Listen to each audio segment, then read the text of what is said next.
We are going to be talking today about this topic that is important now that we are living in this new normal. So fast forward to the future of work, adapting to hybrid work environments in the new normal.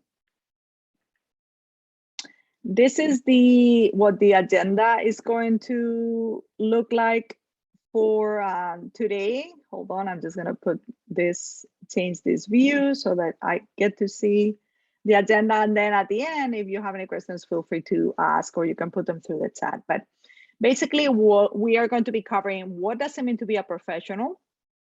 We'll look at some differences in the workplace that are important to note, both pre-COVID and adjusting to COVID, because we are still dealing with COVID, right? Even though obviously the numbers are like way down, but still. Succeeding in the new normal, what does that look like? Some virtual career services that we offer to you at UIC, different interview types and skills, and then we'll move on to some professional tools and live reviews depending on time. I know we may be like running a little short on time, but I want to talk to you about LinkedIn and then Parker Dewey. And finally, we'll wrap up with how to exhibit professionalism. Okay, so what are some of the skills and attributes of being a professional? Professional, as you see in the image there, is not a label that you give yourself. It's rather a description of you hope others will apply to you. No matter whether you know it or not, whether you notice or not, the moment that you walk into a room, that you go to an interview, the way that you show up to your classes, you are being a professional and you are showing your brand. So it's very, very important that you pay attention to that. And if there is something that you need to correct, that you just kind of like know what it is that you could be improving on in terms of your skills, so that you can become better at everything that you do and more of a professional. Now, moving on to differences in the workplace. Before COVID, we saw that there were like low wage occupations that were growing. Only about 6% of workers needed to find jobs in higher wage occupations, which is a very low percentage, of course. And remote work was limited, which is not the case right now. So now, adjusting to COVID, you should plan on staying agile. And what do I mean by that? You need to really pay attention to the workforce, to the skills that you have, and continuously invest in your education, in yourself, in growing and getting new skills that you can use as you transfer throughout your career, because there are a lot of opportunities out there. Embracing technology.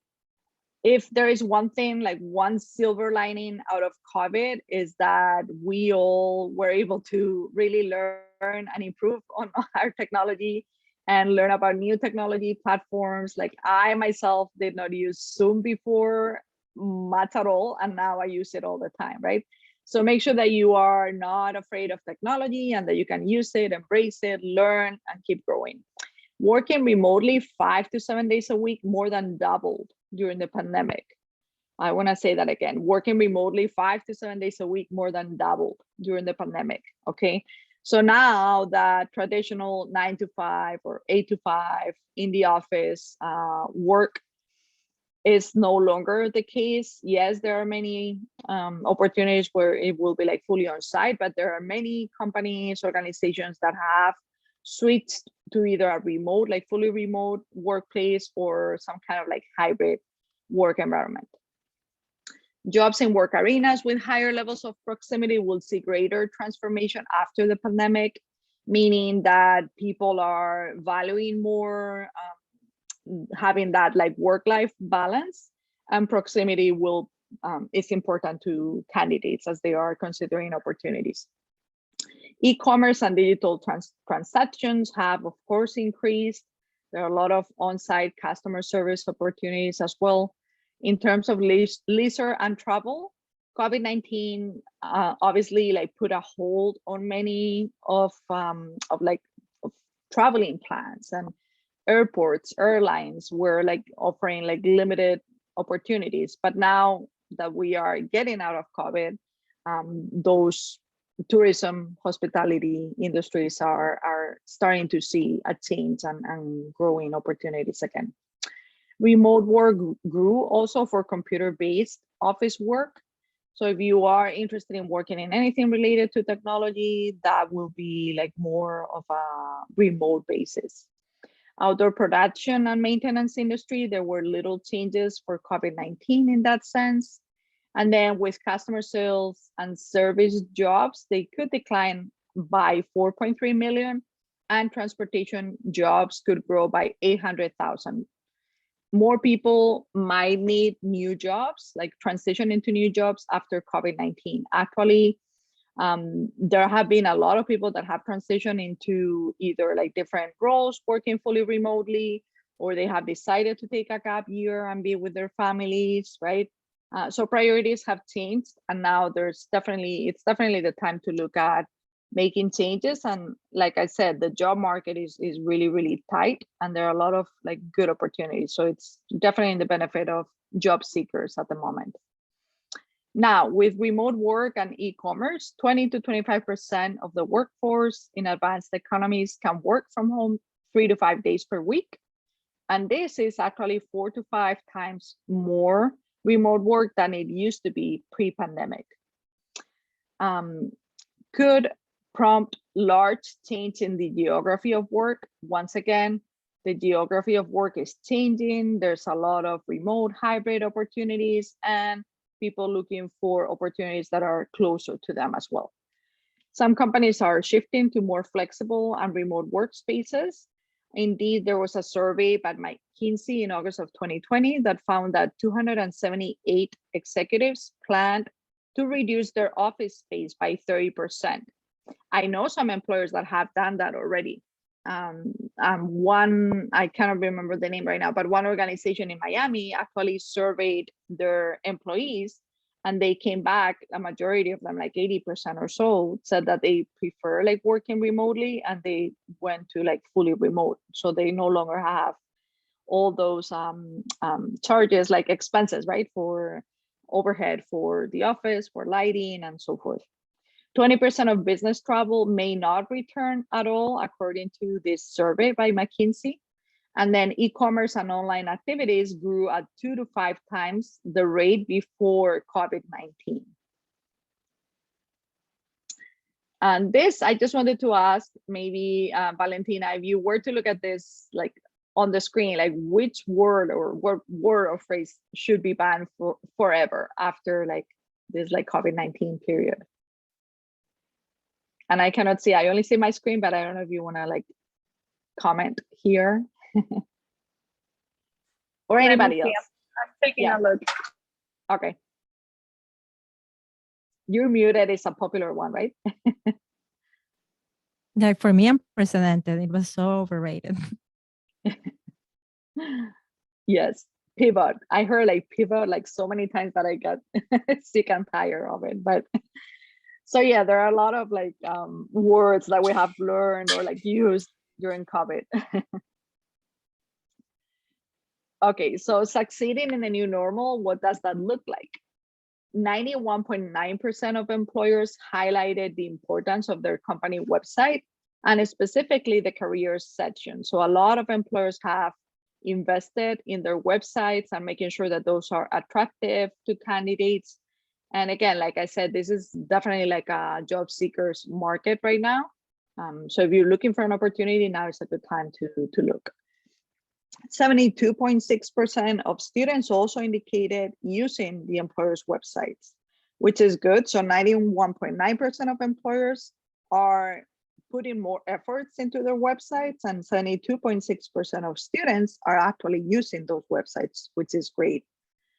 13.9% of graduating seniors access a virtual career fair as a job search resource. Career fairs have gone either like to virtual platforms or some kind of hybrid modality where there is an in-person portion and then a virtual portion. So I think that definitely, I mean, we are not going back to the way things used to be pre-COVID.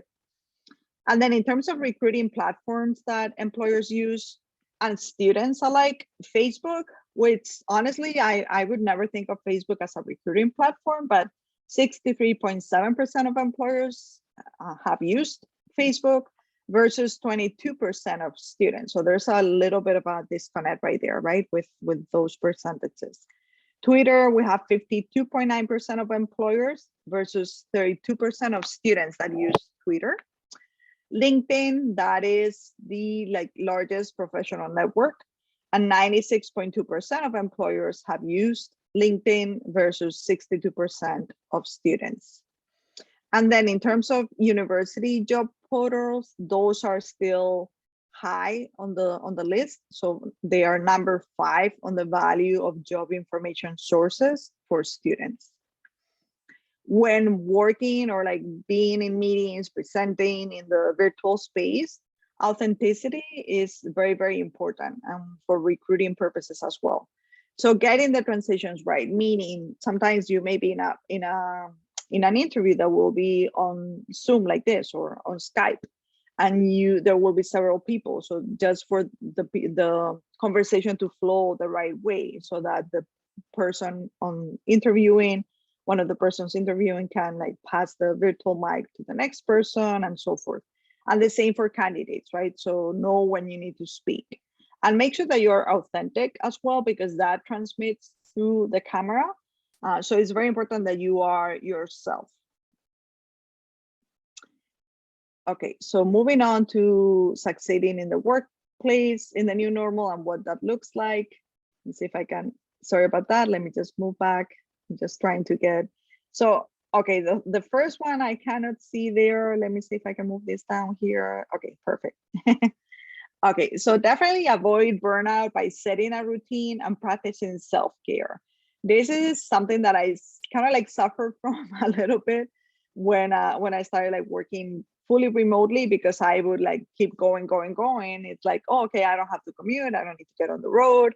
So it would just be one meeting after another and appointment after another, and I wouldn't take breaks. So then I learned the hard way that I needed to pause a little and make sure that I practice self-care. So make sure that you put in breaks in between your work time, so that you get that self-care taken care of, right? Which also taking breaks from social media and listening to the news. Sometimes the news could be depressing, and I mean, unfortunately, with everything that's going on in the world right now, and being in the middle of a pandemic is stressful enough. So make sure that you are taking your breaks and try not to be too affected by what's going on in the world. Maintaining successful communication is very, very important. So make sure that you are communicating with your supervisor, and that you are looking to others to see how they are communicating, so that you can emulate those behaviors. Do your research, understand the future of work, and make sure that you are flexible. Very, very important. Flexibility is something that employers look for in candidates. So just practice that. Grow your career ready skills. If you are in the process of looking for an opportunity, make sure that you are try to find volunteer opportunities. Network. Through networking, you're gonna start making those new connections that you never know where they could take you, right? And volunteer, job shadow, just make sure that you are getting that experience. Self-advocate and be courageous. What that means is sometimes you may lose opportunities because you are afraid of asking. So you have to be your best advocate and make sure that you are asking for what you want. And then it may or may not happen, but if you don't fight for yourself, nobody else will. So make sure that you know your worth and that you are presenting yourself in that manner to your employers. And make sure that you are also developing a growth mindset to embrace change. Be optimistic. There's always a reason to stay positive and just keep moving forward. And yeah, just don't focus on the negative, stay positive. Oh. Okay, so now and going back to UIC and the kind of services that we provide, the virtual career services, we can help you with your resumes, right? So with your resume critiques, if you're looking for an internship or job, and all that, like job search assistance, if you will, practicing for an interview, reviewing your LinkedIn profile, or creating a LinkedIn profile if you don't have one yet. If you are thinking about going back to school, maybe focusing on your grad school applications, and we can assist you through that process. You may want to go for an MBA. I know UIC offers that program, so we could talk about that as well.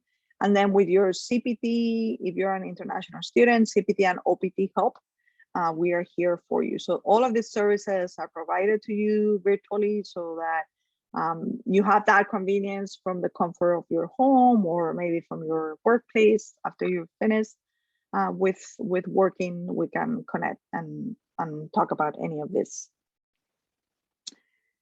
Okay, moving on to interview types. And I know we have about like 10 minutes left. So I just wanted to maybe pause for a moment and ask if there are any questions. And I know I want to be mindful of everybody's time. So is it okay if we were to go just a few more minutes, or I just want to pause for a moment?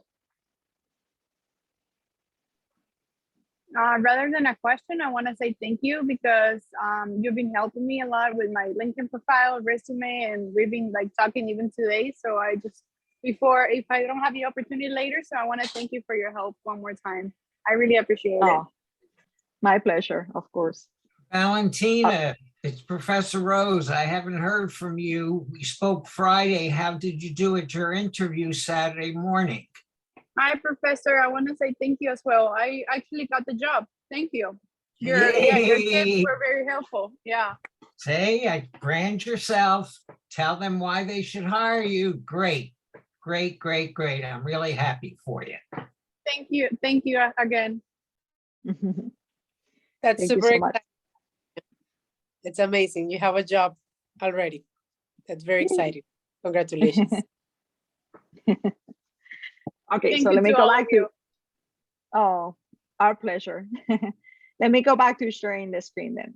Okay, so we can continue. And I just sent a text to my class that we're going to start at 6:15, so I'm free. oh, thank Maybe you. you can text them to join, Professor Rose, too. I And go. get- So I- let's I- do that so- Yep. 6:15 and Cristina. We have until 6:15 then. Okay, perfect. All right, let's move on. Alrighty. Okay, so interview types. There are many different types of interviews, and I'll just touch on this like briefly, but I wanted to give you a quick overview at least. And then you could schedule an appointment and we could do like a virtual one-on-one. But screen and phone interviews, and for all of these interviews, there is preparation, of course, involved, and the preparation will be a little different depending on the type of interview that you are going for. So that's why it's important that you prepare yourself. But screening and phone interviews, those are the beginning interviews where those tend to be quick, maybe 15, 30 minutes. And an employer is just looking to see if you may be like a good fit, and if you have the criteria, you meet the criteria that the position is looking for, right? In terms of, okay, they already have your resume, but they want to see if you could be a good fit for the opportunity and you have that degree that they're looking for or the experience that the employer needs and so forth. So very quick, but it's very, very important because that will determine whether you move on to the next stage in the process. One-on-one interviews or in-person interviews where you go, I personally prefer in-person interviews because you get to, the employer, potential employer gets to see like the whole of you, like everything of you, right? So nonverbal communication is very important, and you get to, I don't know, it's more personable, but that's the traditional interview, if you will. Multiple interviews where you may have a phone or screening interview, then an in-person interview, then go back for a presentation. So there could be, or maybe you have a final interview at the end with the hiring manager or the supervisor that you will be reporting to.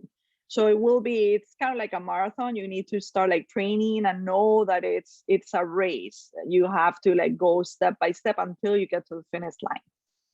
Candidate group interviews, these are popular as well, where you may be invited with other candidates. And the purpose is that they will be asking you, I know American Airlines used to do this, at least like these types of interviews for their internship program.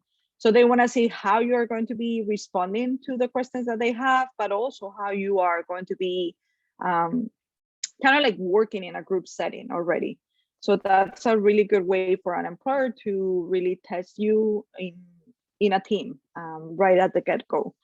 Panel or committee interviews where those could be intimidating, whether they are virtual or in person, where you go into a room and you see, I don't know, 5, 7, 3, 4 people in the same room, and they are interviewing you. And they typically those people are part of a committee or a panel, and they will have different responsibilities within the organization and maybe from different departments. Breakfast or lunch interviews are stressful as well, because the focus, you have to like have a meal at the same time that you are interviewing. And obviously the purpose is the interview, but at the same time you have to eat. So it's kind of like having that balance and making sure that you are not getting like a messy like spaghetti or like a burger. Like, it's not, the focus should not be on what you're eating, but on the interview itself and getting to know the other person, the interviewer, in a more casual way. Teleconferencing or web conferencing interviews, where this would be kind of like online, or like we're doing right now on Zoom, on Skype. So again, it's everything has its like benefits and cons, if you will, but you don't get to like the employer doesn't get to see you in person. So you need to be extra animated and make sure that you are smiling and looking at the camera as if you were like looking at the people, include everyone if there's more than one person in the room, and so forth.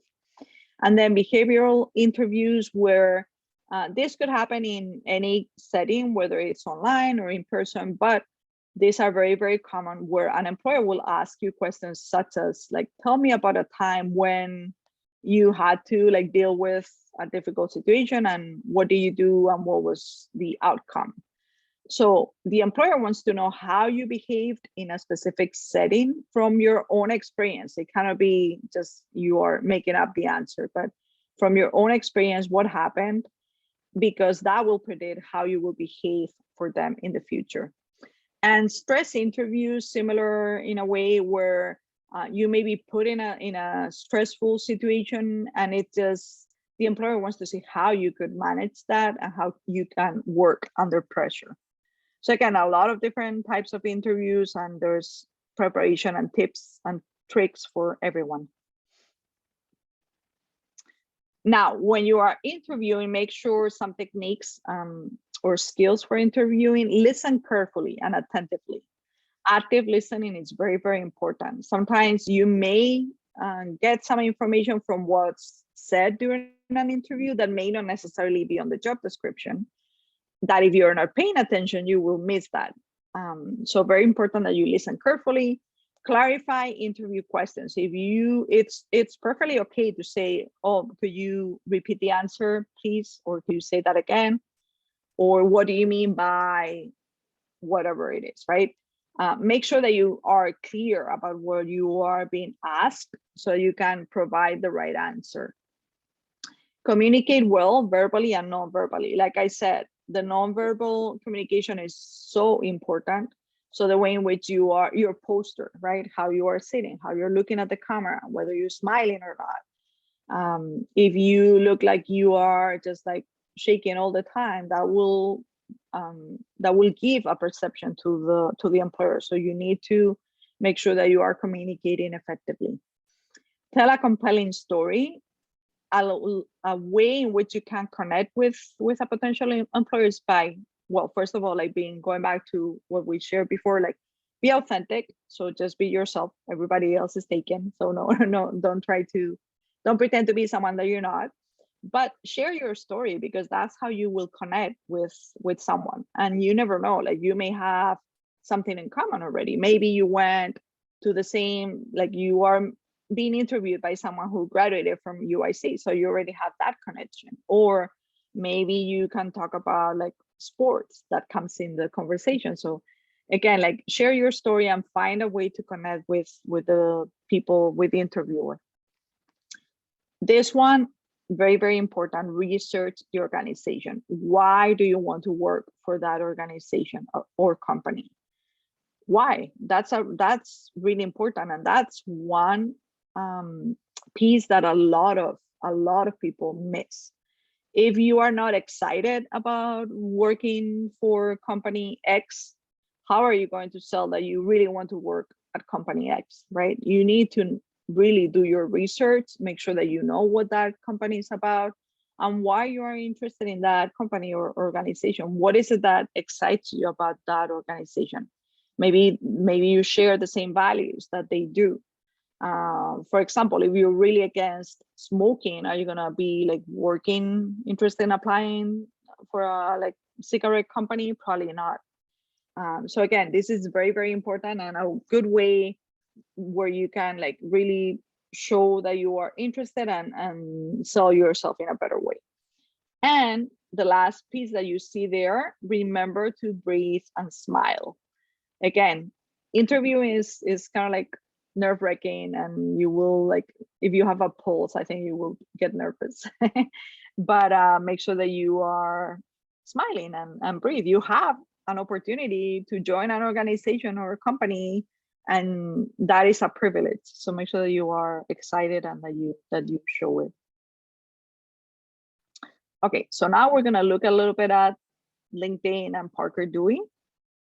LinkedIn 101, how to set up your profile, and I'll be happy to share the presentation, and we are recording it anyways, so you'll be able to like go back to this and see what's here. But setting up your profile, very important. Searching for opportunities on LinkedIn, and you could be found on LinkedIn as well. So you could be that you're not searching and employers or recruiters will be reaching out to you as well. Researching companies, industries, and different graduate programs. You could use LinkedIn for those things. Reviewing employer profiles and following employers that you may be interested in. Simply making connections. That is like, you don't even need to go to an in-person networking event to start making contacts. You could literally log into your LinkedIn profile and start connecting with people that you know, or people that someone that you know knows, right? So make sure that you start networking and building a professional online presence, which is really key. Many times, actually, there is one thing that's called the hidden job market, and that is that 80%, okay, of jobs are not even advertised. So how can you find out about those jobs? Through networking, through the people that you know, through your contacts and those connections that you make. So again, this is super, super, super important.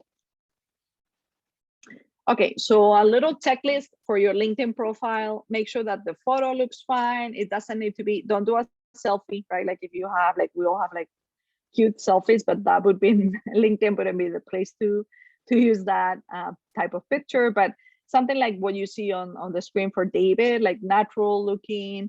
And you don't need to get a professional photo either. Like you could easily nowadays with our phones, right? You could just snap a photo, like go outside somewhere, like we are like in Florida with the beautiful weather. So you could have like a nice natural background and just kind of like dress up and take your photo. Do your hair for ladies, right? So you look nice, and makeup and so forth, but it could be like simple. The headline will be the line that you see underneath the name. So in this case, it's a little like small for me to see, but it says econ major, like economics major, and aspiring financial analyst. Okay, so the headline is kind of like telling the story of who you are and what you're looking for in a way. The summary is also important. The summary will be what it is, what describes you, what summarizes your experience, your key skills. So something brief, but again, explaining who you are and what you have to offer. Your experience, where you will include the organizations that you've worked at or where you have interned, volunteered, you name it, and that information should be included on your profile. And then organizations that you are affiliated with. So those could be anywhere where you have volunteered, or maybe you are part of a student organization, so you want to show your involvement. Education, important to list your education in reverse chronological order. So you will have your most recent education first, followed by the next education and so forth. Volunteer experience and causes that you have, your skills and expertise that you could build yourself. So you could say that you have communication skills, maybe that you speak another language, and you could include that there, or any other skill. And then the beauty of the skills section is that people within your network can start endorsing you for certain skills.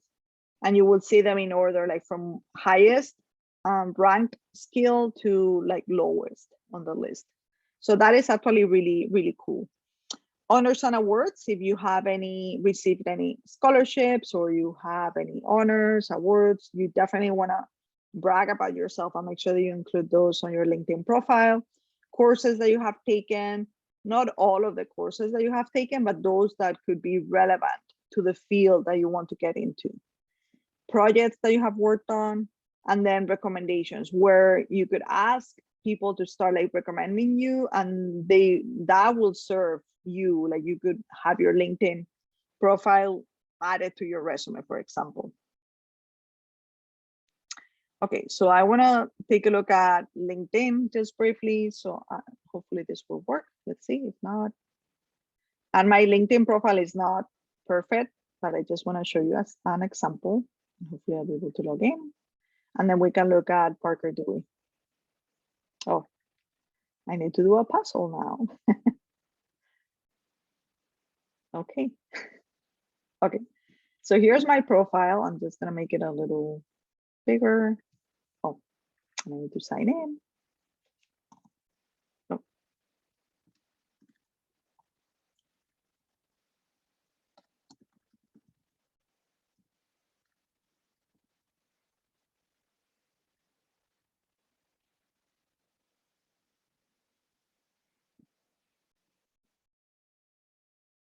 Alrighty, so here's my LinkedIn profile. So you should have a professional photo there with, you could put a background picture if you'd like. Some people like me. Oh, can you hear me? I think we're not saying, I mean, we're saying the presentation that you have, but I think you're talking about, right? Yeah, yes. Okay. Sorry about that. Let me see. Let me share again. You cannot see anything now, right? No, correct. Okay. Okay, let me try.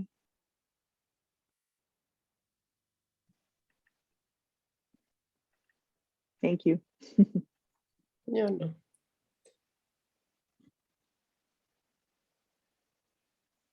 And then you have to go to the website, right? Yes, I don't know why. Oh, maybe that's what it is. I think because can you say it now? Yes, perfect. I think you were sharing only Okay. now you will see your computer, so that's good. Thank you. Okay, great. Thank you. Okay, so yeah, you could have a photo, like the background picture could be something like a place, like this is back home for me, so that reminds me of home, but it could be something related to your interests, right? So if you want to get into finance, for example, you could put a photo like from the financial district in New York as an example, or something related to you. Your name with your credentials could go up there. Your current position will go there at the top. And then if you scroll down, this is where you have the about section that I was showing you in the profile that we looked at from David, from the student. LinkedIn also has this feature where you can put some information. So I added like my most recent certifications or certificates and a post there, and then a little summary about your activity. So then it moves on to your experience. So under experience, you will see that in reverse chronological order. So I have my current position here, and then you could scroll down and see other positions. right? You could have photos there as well, videos, okay? Then we move on to education. So you will have your education listed there. You could have licenses and certifications, volunteer work. And then this is the skills section that I mentioned that you see them in order. So in my case, like 99 plus people have endorsed me for leadership, right? Like then I have public speaking and so forth. So this is good to have on your profile. And then you will have your actual like written recommendations that you receive and those that you give to others. Okay. And publications, and you could modify the sections depending on what you would like to showcase. Different projects that you may have worked on, honors and awards, as I mentioned. Then you have languages, organizations, and you could have your interests there as well. You could put you could create your LinkedIn profile and make it in a different language if you wanted to, but I think like English is the like business language, so that's honestly that's the only profile that I have. I also want to show you briefly the jobs feature because that's really neat. So when you click on jobs on LinkedIn, you will see these are some job searches that I have saved for myself so that I can be notified when positions similar to this will like open up. And then this, based on my profile or what I saved, I get recommendations, right? But you could also do a search. So let's say that you want to look for opportunities in marketing, as an example, right? And you want to look into, well, right now it's the US, but if you wanted to go to other states, you could do that, or like even say like Miramar, Florida, and then you will see all the different like alerts that come up, okay? And you could apply directly from LinkedIn and see who from your network works at that organization. So this is a very, very powerful tool. I highly, highly recommend it. Okay. Okay. Now, Parker Dewey is another resource that's really good that UIC has, and it's on the website. In this case, what Parker Dewey does is that they offer micro internships. What are micro internships? Really like short-term projects, that range from anywhere from 10 to 40 hours. And all of the projects are paid. The way in which this works is that you create a profile on Parker Dewey, and then if the company, like you apply for a project working in human resources for company ABC, and ABC looks at your application. They like the way that your experience and your background, and they think that you may be a good fit. So the software that puts together micro internships, that is called this Parker Dewey, they will connect you to company ABC, and then you get started. So you know that you have a project that, for example, starts on May 1st, and it is expected for you to take about like 40 hours to complete the project and turn it in by the end of May. And you're going to be paid $2,000 at the completion of the project. So that's how it works. It's really easy. You would be an independent contractor working for Parker Dewey. Who can complete micro internships? Any student who are at least 18 years old, grad students as well, recent graduates. So if you are in that phase that you literally just graduated from UIC and you are transitioning to like looking for a role, you could definitely look into doing a micro internship so that you can start networking, making those connections and getting those experiences that could later on turn into full-time roles. International students with the appropriate work authorization. And then this is also great for student athletes or people like students that are working already full-time or busy with other commitments. And the last slide that I have before I stop sharing and then ask any questions you may have It's about, again, like just wrapping up, how to exhibit professionalism. So make sure that you are developing a professional image, and all of these tools will help you, right? Creating your LinkedIn profile, your Parker Dewey profile, making sure that you are communicating effectively and you are keeping, like, being flexible and so forth. Increasing your knowledge, never ever stop learning. Role modeling integrity, it's very important to have good integrity and being ethical. So make sure that you start practicing that if it's not in you. Promote mutual respect. Start building those relationships. You never know who may be able to help you throughout your career. And then improve your self-confidence. Okay. So that concludes the presentation. Thank you so much. If you have any questions after today, make sure to email me at uiccareerservices@uinternational.edu. And it will be a pleasure to engage with you. I'm going to stop sharing my screen right now, and I'll take any questions.